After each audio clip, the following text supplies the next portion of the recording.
नमस्कार, मैं हूं सिमरन और आप देख रहे हैं आंचलिक खबरें, अपनों की खबर आप तक। प्रयागराज में महर्षि भारद्वाज मुनि के चरणों में आकर आचार्य हरे कृष्णा शुक्ला ज्योतिषाचार्य व टीम ने घूसखोर पंडित के खिलाफ कानूनी कार्रवाई व बैन की मांग की। प्रयागराज में धार्मिक व सामाजिक संगठनों ने नेटफ्लिक्स पर रिलीज होने जा रही फिल्म घूसखोर पंडित के शीर्षक व कथानक को समाज विशेष की छवि को ठेस पहुंचाने वाला बताते हुए कड़ी प्रतिक्रिया दी है। आचार्य हरे कृष्णा शुक्ला ज्योतिषाचार्य के नेतृत्व में संत धर्माचार्य व सामाजिक कार्यकर्ताओं में महर्षि भारद्वाज मुनि के चरणों में जाकर निर्माता, निर्देशक और कलाकारों के खिलाफ कानूनी कार्रवाई की मांग की है और फिल्म पर तत्काल बैन लगाने का अनुरोध किया है।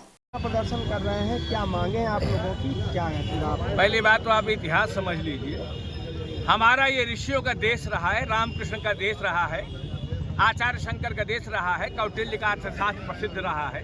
हमारे स्वतंत्रता संग्राम में सारे लोग उन्होंने त्याग किया है, तपस्या किया है और कहीं न कहीं चरित्र और मूल्यों के जीवन के कारण भारत को संगठित करने में और बचने में उनको सहायता मिली है।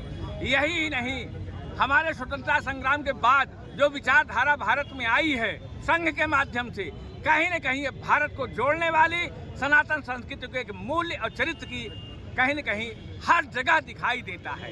आज जो एक फिल्म एक्टर हैं जिन्होंने एक फिल्म बनाई है, कहीं न कहीं सवर्णों को अपमान करने का प्रयास किया जा रहा है, ऋषियों को अपमान करने का प्रयास किया जा रहा है। उन्होंने एक घूसखोर पंडित की भूमिका बनाई है, उसमें उस आदमी को चरित्रहीन दिखाया गया है। तो क्या पंडित और ऋषि समाज महात्मा समुदाय चरित्रहीन है और क्या वो घूसखोर है? अरे ब्राह्मण का धन केवल भिक्षा रहा है, थोड़ी सी चीज लेकर के देश का निर्माण करने वाला ये ब्राह्मण चरित्रहीन कैसे हो गया?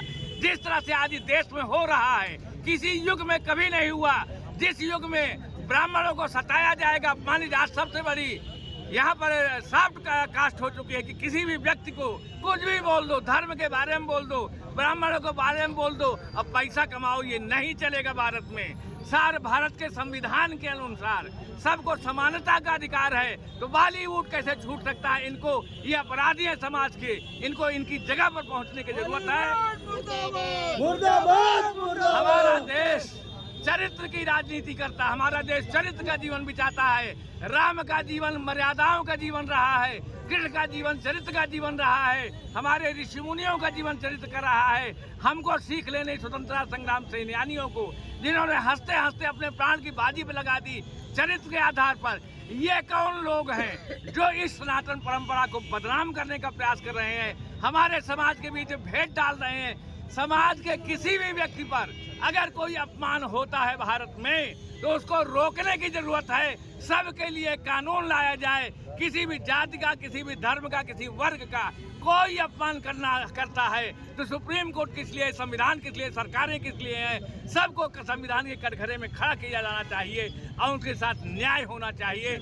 आज पिक्चर बैन हो, यद्यपि हमारी सरकार, योगी जी, मोदी जी, सारे लोग एक जो इसको रोक चुके हैं, इसके बारे में भर्त्सना कर चुके हैं, लेकिन इनका ये बॉलीवुड का चरित्र हो चुका है कि अपना पैसा कमाने के लिए समाज में जार फैलाओ, सनातन को टारगेट करो, ब्राह्मणों को टारगेट करो, सवर्णों को टारगेट करो।